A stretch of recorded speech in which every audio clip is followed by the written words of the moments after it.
Hello. The Old World RPG was just launched by Cubicle 7. It is a completely new role playing game set in the current era of the Warhammer Fantasy universe. A world that is 200 years before the end times, when the Empire was divided, and the darkness that's coming to claim everybody is just out of view. My guest today is Padraig Murphy, the senior producer at Cubicle 7, who helped to shape the Old World RPG.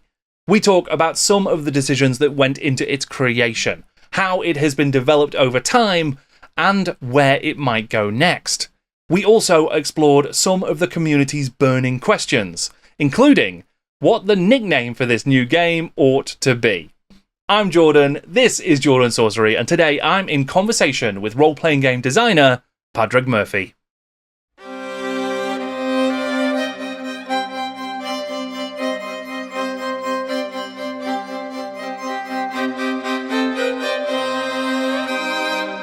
Hello, Padraig. Thank you for joining me. How are you doing today? You all right? Yeah, I'm great. I'm doing great. Thank you. Good, good. We are going to be talking a bit about the old world role-playing game, some of how it's developed, some of how it's been received, some of that really good stuff. And I'm going to be throwing at you a few of the community's questions when we get towards the end as well, since it's been released. So I think probably a good place to start would just be around this question that's come up every now and again about why the old world RPG is its own separate game rather than, say, a supplement or a sort of campaign book for Wolfrup. Yeah, it's come up a lot, and a lot of people are interested in that, and I totally get it because a lot of people who are invested in one system, like Wolfrup, would probably have been, as just as happy if we'd announced, oh, there's going to be a big supplement and it's going to cover the era and all the rest. But the as soon as the game was announced, we knew we wanted to do something, and we started to explore all these questions internally. And the first thing we thought of was, well, how would we? Let's say we make it a sort of an alternative era using the D100 Wolfrup system. How would we manage that? And we immediately seen that there would be sort of we'd run into trouble. So the first thing would be if you've come to like you and I are fans from the olden days, and we know who Karl Franz is and we know all of that good stuff and we know what the end times are like. But the new fans coming to it wouldn't necessarily. And if we give them a rule book talking about Ubersreich and the Reichland in 2512, a lot of people are going to be like, well, what? Is this relevant to me? I'm actually really into the old world. I've just started collecting it, as many people have, and I wanted a role playing game of that. How does this tie into such and such arcane journal? And the answer is like it wouldn't. So would we have had to redo the Wolford rule book to be sort of like two timelines embedded in one, and that would have felt awkward. It would have felt like we're underserving both, I think. And then we were talking about supplements. So say it comes to doing a Marienburg book, for example, like a city guide to Marienburg, would we do an appendix at the back of the book that was like, oh, if you're playing in 2512 or 14 or whatever it might be, here's who's around. If you're playing in 2276, here's what's different. And we quickly realized those appendices would be massive, and bar a few elves or dwarves, most people would be dead, from the old world's era, from the world of legend, and it being the old world, cities would have burned down and been rebuilt a half dozen times over Hmm. that 2 centuries. So, bar a couple of stone cathedrals in the middle of it all, it might be unrecognizable. So there was just so many like, oh, we'd have to be doing a sort of like if then else development for people that we realized, you know what, they're just two separate games, and if people prefer one system over the other, we have the option. We know the fan base is there to support both. And it also then gave us the opportunity to do something that like really distinctly wasn't Warhammer Fantasy Roleplay when it came to the system. So we leaned into this sort of like D10 dice pool, trying to be a bit more sort of like accessible without losing too much of that sort of crunchy, grim mud and blood stuff. And yeah, so we saw the opportunity and grabbed it with both hands. Yeah. Sure. Yeah. It's interesting, isn't it? Because although it is the same world, it very much is it's a different setting. There's a lot of the same touch points in Yeah. terms of, how the Warhammer world has evolved and works. But there is an opportunity, like you say, to really dig into what those differences are, even in the same exact spot. If you were to stand in the old world versus Wolfrup's later timeline, there's a real difference in what you'd see. Absolutely, yeah. I mean, and the biggest one is the state of the empire. The like, and we know that something has to end. We know the Great War against Chaos is coming.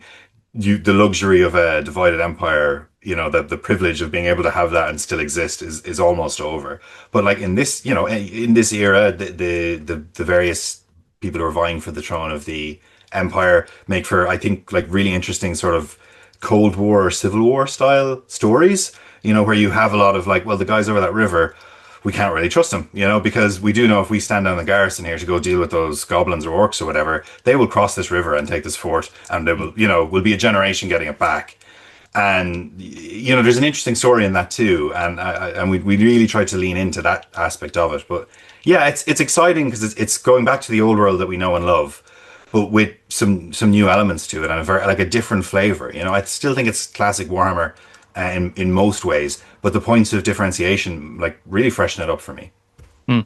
Yeah, and you mentioned as well earlier there about the sort of opportunity to explore a different set of rules and sort of approach the rules in a different way. I mean, how beholden were you to what had come before, and like how much room was there to innovate? I mean, loads. So we had a feeling that we knew we didn't want to change or it would stop being Warhammer. But we threw it all out, and none of these books happen without like a ton of people working on them, right? And everything that we've done is built on the shoulders of people that came before. Uh, but with that in mind, the system was something that I really worked on hard to develop and sort of brought it. Um, fait accompli to the team and was like, "This is what I want to do, Tom. What do you think?" And it's not that first version is then what is in the game, but that a lot of the core was there, the dice pool system was there, and so on. And we tested out internally, and we were like, "God, this is like one of the easiest playtests we've ever done." That nobody got to a point where they were like, "How do I hit this guy now?" or "How do I, pick this lock?" It was quite clean, so I was really happy with that. It did go a lot, but we went over to Games Workshop to Nottingham and grabbed a few folks there who like kindly gave us an evening, and we did our first playtest in Bugman's in front of the big fireplace. There's pictures of this. I think we can put them out now. Like, we couldn't before, but we got a playtest with some, people who you would see on Warhammer TV and read their words in Warhammer Community, and it was really lovely that they gave us this time to play it. But they weren't going to let us do anything that they weren't happy with either, rightly so. And we got to do it. We rolled the dice, and they're like, "Yeah, this was good. This is good crack. You could go ahead, Cubicle 7." Yeah, we were given great leeway, and we took it and ran. Sure. I mean, because I imagine that's quite a fun space to be working in. Obviously, you've worked on loads of Woof before, the Yeah. fourth edition, lots of stuff there, and there's a huge legacy there and a lot to respect and sort of Oh, hold God, and yeah, yeah. keep going. But then the opportunity to be sort of working in the shadow of that, but also finding some new light as well, right? That's got to be cool. Yeah, no, it was cool, intimidating. It was very cool, and there's an awful lot that I learned from working on Warframe as a developer, as opposed to just being a fan of it. And then working with some people who've been working on it for ages. Dave Allen has been contributing to Warhammer Fantasy Roleplay in various formats for years. Dom was really involved with doing Warhammer Fantasy Roleplay Fourth Edition, and like me, was like a long term fan of it. As well from first edition. So I like working with people like that. I learned a ton, and but then I was able to step back a little bit after working at the Enemy Within and everything else, to do a little bit of Imperial Maledictum, and I kind of saw the things I wanted to change in the D100 Wolfrop system to get to Imperial Maledictum, and I think that went down relatively well as well. But then when it came to the older role playing game, it was that opportunity again to be like, well, Wolfrop's not going anywhere, so I don't need to make a variant of Wolfrop. I can do something totally different. And again, just working with people who helped refine and everything else, like Michael Duxbury and Jean Bursav, it wouldn't be the game that it is without them. So for better and worse, they whatever problems are there, they have to share with me as well. Responsibility for, but the really good stuff came out during that development process. That you have to be in a company of people who are all passionate, and work on it and refine it to get it to where it is now. So yeah, really, really happy with that opportunity. But it was intimidating, and it was wild playtesting and like GMing this game for people over in Games Workshop, or people internally who'd been playing variants of Wolfrup for 30 years. It was going to be like, okay, it's different. But yeah, yeah, it was great. Yeah, that's great. I mean, they know their onions, right? They know what they're talking about when it comes to Yeah, playing playing around in the Warhammer world. Uh, absolutely. One thing that I always find really interesting from a sort of game design perspective is like the level of almost simulation versus abstraction. And because it's like taking the old world, so there's stuff in there, like when you come to buying equipment or sort of your assets, it's less like, okay, here's the pounds and pence, and there's a lot more sort of abstract. Okay, well, what sort of level of wealth do you have, and what does that allow you to interact with? Like when you approach those kind of abstract ideas, how do you tackle it and still get it to feel like like something real is happening? Yeah, no, it's an interesting one. And like that's a common debate in role playing game stuff. It's like, well, narrative versus simulations, and how far do you go in either direction? There are some things that like I want to simulate. Just ah, where to start? The rules need to feel like a fair arbitrator of the world, right? For you to get invested, I think you have to feel like the rules are somewhat fair, somewhat unbiased, and they're going to support what you want to do if it's reasonable. Because if you don't have that, all of the suspension of disbelief can fade, very quickly. And it's one of the reasons I love role playing games over just sort of like group storytelling efforts, where things are very abstract and you can kind of say anything and summon things into existence with a word. So the really narrative end of things, where sometimes they can feel a bit like they can feel a bit unfair, and they can feel a bit like they privilege like the really sort of creative narrative storyteller type players who live and breathe this stuff all the time. And not everyone, is in a role playing game for that stuff. So I think you got to pick and choose where you're gonna do it. Like talking about the currency specifically, like we paired it back to what the sort of goals were, right? And the idea is that the old world is this incredibly classist place, right? Because if you're part of the nobility, it's not an easy world to live in, but you have privileges that the lower classes, the brass tier in our system can only dream of. You like a brass tier character ate meat once a few years ago and still thinks about it sometimes, Sure. like, and hopes maybe one day again they'll be able to get a bit of that, and that's where poaching and so on comes from. But like, so you have to have that feeling, and expressed in the rules, I think, to really reinforce it. And that's what we did with the currency system, which is like if you're a gold tier character, silver and brass expenses, which is like buying a round of beers for pub, staying in a reasonable inn, being warm, being comfortable, being well fed. Those things don't actually cost you anything if you're Mm. gold tier. They're just part and parcel of who you are and the resources you have to hand. You need to watch out when you're spending like on big expenses. And even then, you're going to get more coin as long as you're keeping your career. If you're a brass tier, like looting a good sword is a big deal for you. Mm. Finding, a couple of silver coins on the street suddenly means you're not going hungry this week, or you can spend those coins to feed the whole party some evening, and like what tends to happen in the game is very quickly one of the characters, the gold tier, ends up sponsoring everybody.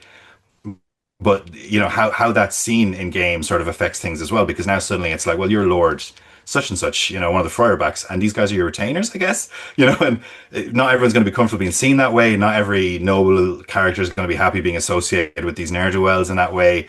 And it creates, that's the bit that I want the rules to kind of pull out, and Mm. not like, it can be fun sometimes to track every penny, and it's cool that like it's not a decimal currency in Woofrup, and that's a little mind blowing, and that can make the world feel very real as well. But I think for this system, I was like, okay, well, we can put that aside. We can keep the flavor of it, which is Mm. this, very classist sort of money matters, where you get it and what kind of coin you have is really important. But without necessarily having to track it all. And I tried to do that a lot with all the rules, we did. Something that's important to me, I think, is I think you can abstract a lot of things, but the bit that I try and simulate when I'm GMing is like how people react to you, and how the world reacts to you. And I try and be like, well, what would really happen here? Like, what's a reasonable expectation? And try and keep that narrative integrity of the world as clear cut and dependable as possible. And then everything else a little bit for in combat, if you hit someone, you stagger them twice, they've got to give ground. They're falling back a bit to the next zone. Did they run in fear, or did you just kind of push them back with your shield and sword, or did like an arrow clip past their ear and suddenly they're just like, and dashed away? That's a little bit abstracted, and it's up Mm. to the GM to sort of explain a little bit like what happened. But you know, the sort of the reactions of all the people involved are the bits that I would say you should try and simulate, in my view. And Yeah. rule systems can help with that, but they can never take that fully away from a GM. Yeah. I mean, it's fascinating, isn't it, generally speaking, when it comes to games like this, role-playing games, because I imagine no table operates quite the same. Like everyone's kind of dealing with the rules, interpreting them, and applying them slightly differently. So when you're designing a rule set, you're accommodating as many different play styles as possible in a way. Yeah, yeah, within reason, I would say. Mm, You're accommodating.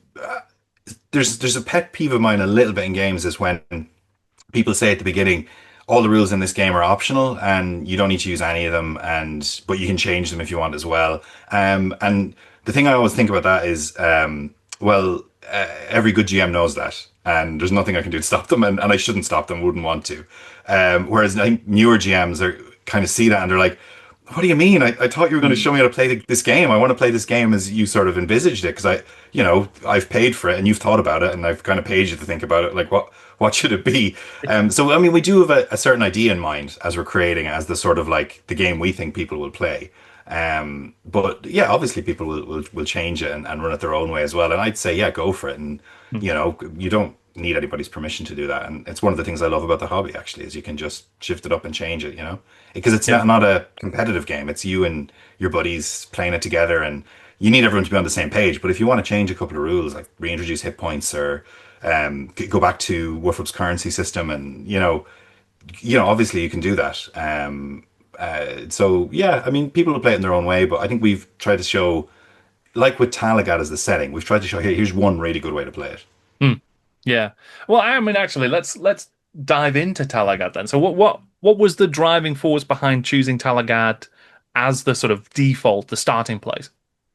Oh, there's so many things went into it, right? But because there's two questions there. One is why a starting place that's so in the game, and people have asked me that, and I assume some of your fans must have as well, like 'cause it's really baked into Talagad, Mm. and you'll see that in the GM's guide as well, especially with the bestiary stuff when it releases later, probably well in July. I don't know if that's this month or next month, depending when this goes out. But the why Talagad was.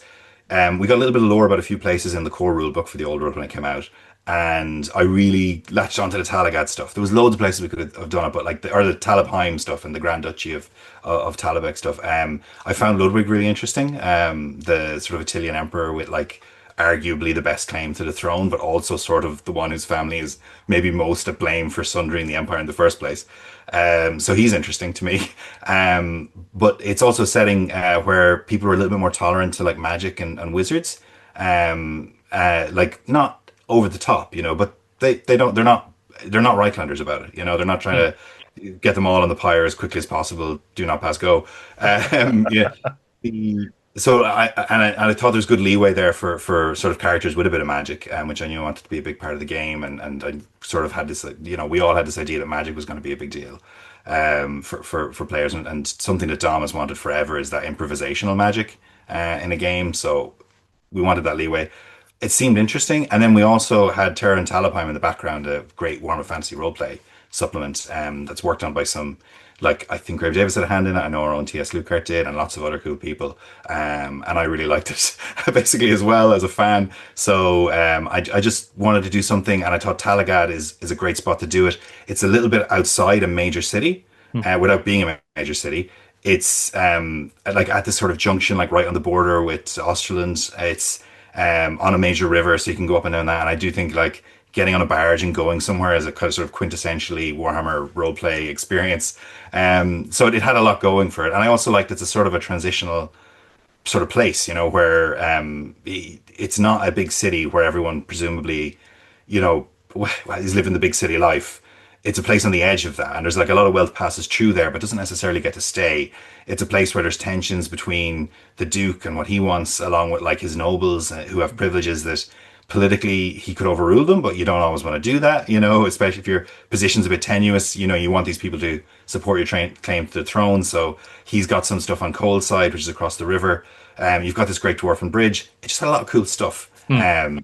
And the Wizard's Way is that goes through town. It's on the old forest road. It was a real hinterland, like a meeting place, or the exact opposite of a hinterland, a sort of meeting place, and like central without just being another Altdorf or another Middenheim, Mm. or even another Ubersreich. So was really just fell in love with the idea of doing it there. And then we wanted to really express what that place was like, and again give players, GMs, one really good place to explore. Yeah, yeah, and it's I think it's a very fun spot. I mean, like you say, you're a hop, skip, and a jump away from a big city in Talheim, but then you are also, surrounded by the Great Forest. So you've got these access to all of these Yeah, different types of adventure. And then yeah, you've also got a different flavor of the Empire because of its devotion to Tal, and it's less Sigmarite sort of yeah, ownership of that place. I mean, from a sort of, you mentioned that vision that you guys had when you were developing it for, potentially the broad kind of games people might play. I mean, what's the sort of, when you've been thinking about it, what kind of adventures have you been imagining? What's your sort of vision for like a typical Tau adventure? that's a good question. So I suppose the ones I ran during playtesting are probably Sure. Um, it's something that'll come out a bit more in the Grim Portents and with the Game Master's Guide example, examples and guidance. But something that we had in mind was this is an era where the Empire is very like it's looking sort of inward. The Emperor, the various claimants to the throne are all eyeing each other. People are a bit distrustful politically, but like the Empire is held together by the sort of spirit of ordinary people, I think, as it's put in the Empire's Arcane Journal. And I wanted to do a game. We wanted to do a game that was like going to explore some of the best bits about what made something like The Enemy Within great, which was like you have this amazing hook at the start of the adventure. No spoilers, but there's an amazing hook. It's really fun and it's stood the test of time quite well. And that pulls you into an adventure that you kind of can't escape from. And we wanted to have that with the old world role playing game, and the Grim Portent serves that purpose. So the Grim Portent is where a little bit of the world gets stripped away. You see just how bad things could be, and whatever it is that you see sort of sees you back and knows you know a bit too much now, or even like curses you, marks you with like dark magic in some way. And now you have to get through this thing, because if you don't try and deal with it, it is going to deal with you. You know, so that's sort of our example. To give you some of the playtest examples, one of them was seeing a sort of like a nefarious sort of wizard with a bit of an undead twist on them, inflict, kill or almost kill a noble, depending on your sort of actions you did, while you're like on a barge crossing the Talabek and on your way home to Talagaad. And you kind of end up being marked alongside that because that noble, like, she was being killed to silence her, and she could have said a lot of stuff about exactly what it was she saw, when she was over in that lonely castle, sort of in Austerland as part of an arranged wedding marriage that she got out of. And, the force that sees it doesn't know what she said, so now it needs to deal with you. So you start seeing other people on that barge get picked off one by one. And very quickly, whoever the other players are, whatever their place in society is, nobody else is quite, willing to believe that this is happening exactly. A bit of bad luck, some people fell in the river, whatever. But the other players believe because they were there and they saw it too. Mm. And you all get pulled together by that, and that was a very fun game to run. We played through it a bit. We had some Games Workshop folks in it. We had some of our own folks in it, and that was really good. And I do apologize if we ever write it up as an adventure. I've spoiled some of it already, but not where it goes. I think remains a secret. So, like that sort of game was really good. And the nice thing about that was, as we were playing it, we were able to drop little hints here and there. So something that you'll get in the Game Master's Guide is this web of dark threads, which is all the sort of factions around Talagaad, in that region around there, and their relationships with each other, the sort of who they're influencing, who they're bribing, who they're afraid of, who's afraid of them. And you can get these little ties between different factions and uncover them as you go. Because I think once you get pulled into that sort of world and you see things as they really are and realize how precarious the Empire's position really is, and it is because we know that in like a couple of decades, we're going to need Magnus to show up and save everybody, effectively. Like, but it's going to be a terrible time. So it is a precarious position, and you see that, and you keep getting pulled from adventure to adventure, sort of into these different campaigns that you could run. And you can kind of explore that as much as you want as a GM, and you can add your own bits to the dark threads, your own little like knots on it, and bring in whatever factions you want to bring in. But we've, as set up, I think we've got like beastmen, orcs, and goblins, some various undead threats, some sort of like Sigmarites who are, Sigmar's great, but in this era, the ones that come to Talabheim to spread the faith are a lot less reasonable than you might expect. So Sure. you've got sort of enemies familiar and unfamiliar to deal with, and I think that'll be interesting as people get pulled into that world. Because ultimately, the thing that I love about Warhammer role playing game is the world. You know, Mm. I think the old world is just this amazing setting. Warhammer world generally, because I do think we can get out of the old world as well and have a great time. But the more reason you have to explore that world, the better, I think, and the more real it feels. Just why we really lean into trying to make Talagaad this rounded place with lots of characters. Mm. Yeah, yeah, and the world does it feels really exciting and a very fun place to explore, and almost that there's harking back to almost a sort of Lovecraftian element that played a role in early Warhammer development, and the opportunity for that kind of stuff where people, are getting involved in something way beyond what they expected and what they knew, and there's that potential. I Yeah. mean, I don't know whether it's intentional or not as well, but there's also, it feels really relevant to the sort of modern era as well, where you've got a place that is, there's a lot of people who've been enjoying the empire and living a nice life, perhaps don't realize, or maybe there's a bit of complacency, or don't realize that there's some threats and some dangers out there, and there's the potential to explore some of that sort of thing as well. I think you could. I think what people find in that, I don't think it's necessarily things that we'll have put there, but Sure. I do like role playing games as a sort of a way of exploring things like at the home table. I think you can. Um, I hope it's not too applicable to the modern world. Sure. I hope Yeah. there isn't a great war against chaos looming Indeed. a couple Yeah. of decades down the road. These days, I'd believe anything, but hopefully not. Sure. Yeah. I know what you mean. Yeah. But there are teams, any good fiction, and I do think that like a fictional game you run for your five best friends is as legitimate as Tolstoy in my view. Sure. So there's teams there that you want to explore and think about. Like, I mean, yeah, too. Mm, yeah. You mentioned a bit about the enemy within and its sort of role in Warhammer Wolfrup's development. I mean that played a huge role in sort of embedding what the Warhammer world was, and it was Yeah, an incredible narrative. And like you say, it stood the test of time. yeah. Is there the plan? Is there an ambition to do something in that kind of mold for the old world RPG? Yeah, I mean, we have a sort of an outline for a campaign. The thing about doing anything in the sort of shadow of something like the enemy within is that you're like, well, here's one of the best campaigns ever made, that expanded one of the most interesting fantasy universes ever made. Yeah, we'd love to do another. Like that would be amazing. I think we're going to do, the first thing we're doing is a book of adventures. We'll start our set next, which is got a lot of adventures in around Talagaad and one really good adventure introduced to the world. Then a book of adventures, which will be like 4 to 6, probably 5 adventures in and around Talagaad, and we've got outlines for like about 9 of those. So some of them will be sort of like PDF style stuff as well, but they'll be adventures. We do have an idea for a campaign, and a lot of people seem interested in working on it and seeing it happen. So we are going to do that as well, I think, because the reception to the game has been really strong. So thanks everybody who picked up a copy. It's a lot easier to plan down the road when we're like, okay, thank God someone's playing this game. Um, but so I hope so. But it's just the intimidating nature of something like the enemy within. Mm, Yeah, it's I hard to say. imagine, There yeah. was like 5 book, 5 part thing. I mean, Carl Sargent's contribute like so many people contributed, but Carl Sargent's contributions, the creation of Middenheim, like made this place that was it's so fundamental to the setting, for me, even as much as Altdorf is or anywhere else. This it Yeah, I'd love to do that. I'd love in 40 years time for you to be interviewing someone and being like, oh yeah, the old world's classic, it was great, wasn't it? Like that really, I'd love for that to happen, but all we can do is try and make the best games, campaigns and adventures we can, and Mm, get them out to people, and hopefully they'll have as good a time playing them as we will hopefully have working on them. mm, sure, yeah.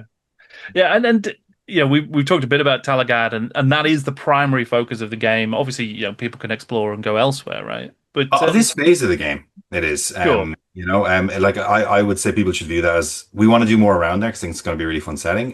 But I view it as a template for like where we'll go in the future. okay, cool. So you'll have when we go to a new place, you'll get a whole bunch of new contacts. So when you're doing character creation and you roll up a lord like Van Obelman, as a general, I think actually, if when you roll up a general, the GM will be able to say, General Von something, who's out, or maybe not Von anybody, but and the general who's very important in Nuln, say if we're doing Nuln. Mm, So you'll have to keep that same hook but to a new location. right. And equally, if you're going there, we'll have a little system of introductions where it's like, well, if you've been in Talagaad up to now and you want to take this adventure down the river, your contact can sort of write you a little bit of an instruction, be like, oh, you should if you're going to Nuln, you should talk to such and such, and you know, Right. you'll still get that same sort of contact because I think they're very key for tying you into things. Um, and you know we'll do that level of sort of in depth anywhere else as well that we go. So yeah, looking forward to that. And Mm. obviously, you know, the Empire is great to explore. We kept a lot of Bretonian stuff or added a lot of Bretonian stuff to the character creation. So I think you know, going to Bretonia would make a lot of sense for us. But the old world is, you know, we've seen what Games Workshop have done. It's expansive.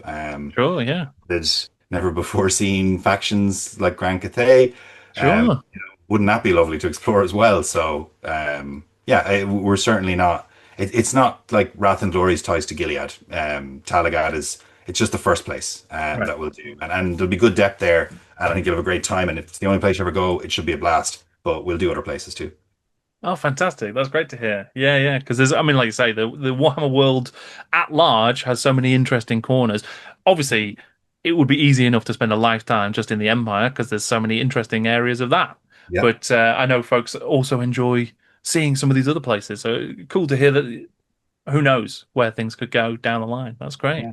Absolutely. I mean, when Warhammer Fantasy Roleplay was sort of demonstrated that with Lustria and now with Ulthuan, and you Mm. know, so there's great locations there, and we know players want to see more. So Mm. Oh, fantastic. Well, I've got a couple of quick fire questions as well that I've canvassed from the community. I've seen a few responses to a few things, so I thought we'd fire off a few of those before we wrap up, I Patrick, if have that's all no right. faith in my ability to answer these quickly, but Sure. I do ramble. But go. Well, I mean, the first one, this should be dead easy for you. So, Warhammer Fantasy Roleplay, it's been known as Woofrup for a very long time. Mhm. Um, is there a nickname already for the old world RPG? Is it going to be Tower? Is it going to be something else? Toughrup? You know, what's Buff Rope is kind of cool. Power is nice as well. I don't know. I think this has to come from the community, so you can tell us what it's called or where you refer to it at home.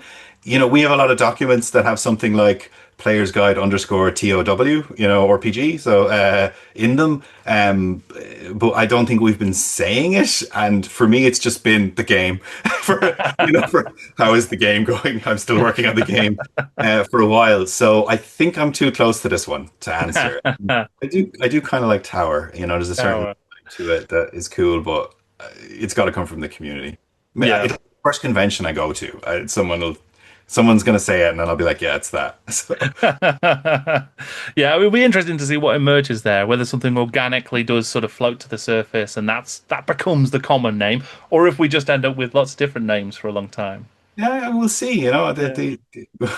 I believe that in the community's hands. So, Sure. I think it will. One question that I've seen in a few places was whether or not there's going to be a downloadable character sheet that people can print off.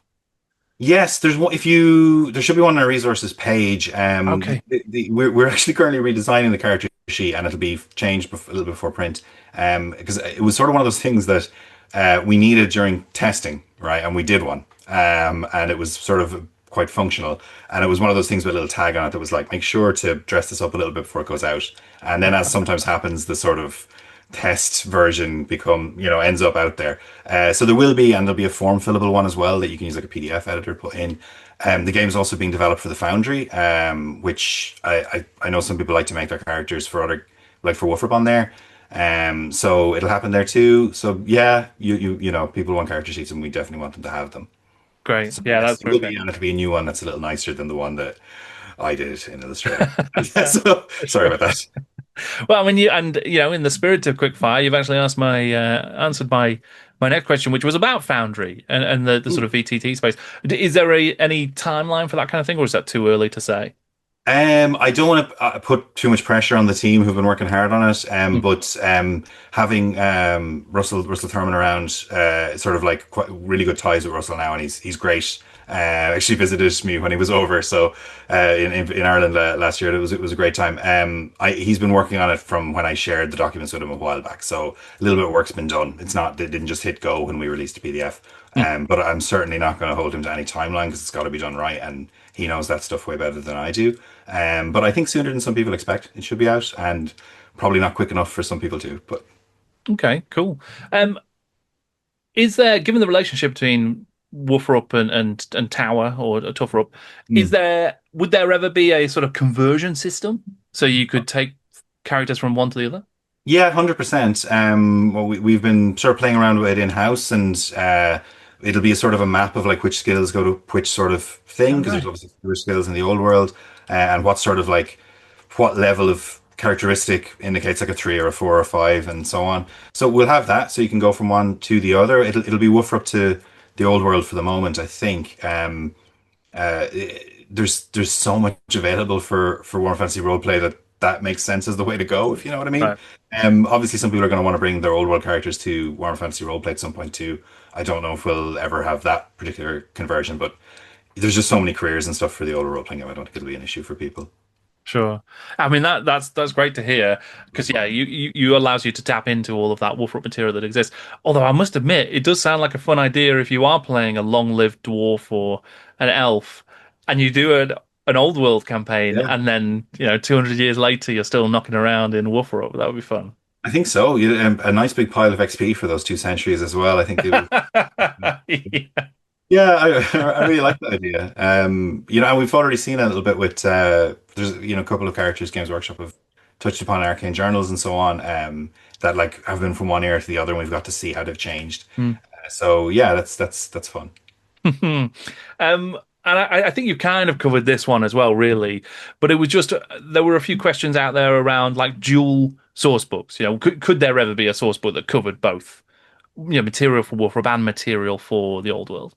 It'd be foolish of me to say no, never. We don't have any plans in that direction right now beyond the conversion guide. So you could take one from, grab your Altov source book, and if you really love the Older Worlds role playing game system or something about it that you want to run that one, there'll be something there to help you a little bit with that. Yeah, I don't know, to be honest. There's some places will have changed more than others, as well. So no plans right now for it. I guess we'll see, Sure. but no plans.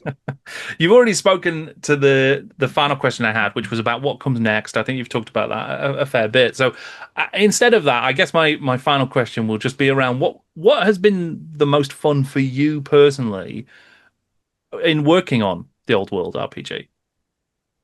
Oh, that's a tough one. I was probably getting to and continuing to work with so many great people on it. That was lovely. We had some new blood come into Cubicle 7 around the time. Some of whom like Michael Duxbury, for example, I refer to as new blood, even though he's been freelancing for us since before I joined the company in 2019, I believe. So, it's not like out of nowhere, but that was great. Working with Dom on it was lovely. Like it was the sort of Dom has just worked on so many games and is so passionate about Warhammer that like as a boss is the best boss you could hope to have for something like this. So that was wonderful. The individual bits of the game that I really enjoyed are probably the magic system and religion. So like those were two chapters that were the first ones written that we got into Games Workshop, and there was the first sort of like bits that we nailed down quite well, other than like the system, which was like in a lot of Word docs, bare bones for a while. Um, but I quite enjoyed that. So being able to make your own spells is something that I wanted to do in Warhammer for quite a while. I had a run at it in the sort of run up to Winds of Magic, and because of like you need to be really particular, I think, to do that kind of thing in Warframe, because like the rules tend to be quite specific. So the rules to create a spell would be even more specific, and it could be a real overhead. Too much for me, as it turned out. Whereas something like the older role playing game, I think, as we push a little bit more towards some abstractions, certainly it puts a little bit of like mental strain on the GM. I fully admit, because we've given guidelines and said, well, make a spell within those guidelines.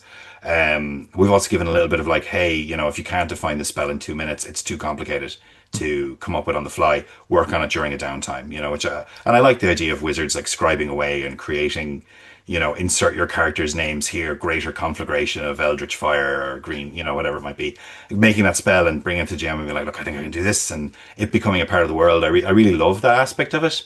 Because you see it with like Van Hel's Dance Macabre and so on, like these named spells in the game, and I really love the idea that like, well, it's something about being slightly historical to the form of fantasy role play setting as well as you could be the Van Hell of these things. I wouldn't recommend it, but you could be some, the wizard who created this really cool thing, and it's like it becomes a sort of a spell that's circulated. And because this is an era without the colleges, those grimoires being passed around and knowledge being like carefully guarded and reluctantly shared is a big part of, I think, magic in this era. So I like that. I thought it was very thematic, and I love it. Certainly will make wizards powerful. So GMs do need to remember that like these people aren't trusted as far as you control them, and the miscast rules are there for a reason, and you need to lean into that side of it too. But like if magic doesn't feel powerful, it's not really magic to me. It's if it was balanced perfectly, such that like a wizard with 100 XP can cast spells that are as dangerous as the sword blows of a soldier with 100 XP. I'm sort of like, that's not quite fitting the fiction though, right? Is it? So you try and make it all work some way, and lean into the thematic nature of it. But I really enjoyed that, and I enjoyed working on the religion stuff as well. I thought that was good crack. And we originally were only going to do like a handful of gods, but the just kind of ran away with it. I was like, no, we're doing anybody who's anybody's in here, more or less, with apologies to some absences. So that was a lot of fun as well. And I like we try and broke away the idea of being, if you're favored by a god, you don't necessarily need to be a priest. You could just be like a particularly good thief favored by Ranald, or a particularly good warrior who might be favored by Ulrich, and you get a little bit of that there as well, without having to just play a priest, which you do need to do if you're going to use miracles or prayers. But yeah, I really enjoyed those bits. A lot of fun. It was great overall. Running Fantastic. a game in Bugman's Brewery was probably singular evening. It was that one. Yeah, I mean that sounds like a lot of fun. I look forward to seeing some of those photos because that it can't get more thematic than that. I don't think, can it? No, it really can't. It was great. It was lovely. Fantastic. Well, Padraig, I mean, I think the reception to the book has already been really positive, and there's some really fun stuff in there, and I think people are already really enjoying it. So obviously, great work on that.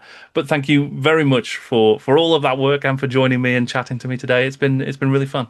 Well, thank you very much. It's always great to be on here, and love chatting, and hopefully the community gets some answers out of it as well that they wanted. But just to say thanks again, and equally thanks for the contributions of a certain Jordan to the book as well. That was very enjoyable. Uh, the land in, and yeah, lovely as well. So thank you. Thank you. Massive thanks to Padraig for joining me to chat. It was terrific fun, loads of really interesting insight into a game that I am super excited about and cannot wait to hear more about in the future. If you would like to find out more about the game, there is a link in the description below so you can go and check it out at Cubicle 7, or you can watch my primer about the game that goes into everything you need to know about the old world RPG, or Tough Rup, or Tower, or whatever the community ends up calling it. I think it is a terrific game, so go and check it out. There's lots of fun stuff to see. Thank you once again to Padraig. Thank you for joining us. I'm Jordan, and this is Jordan Sorcery.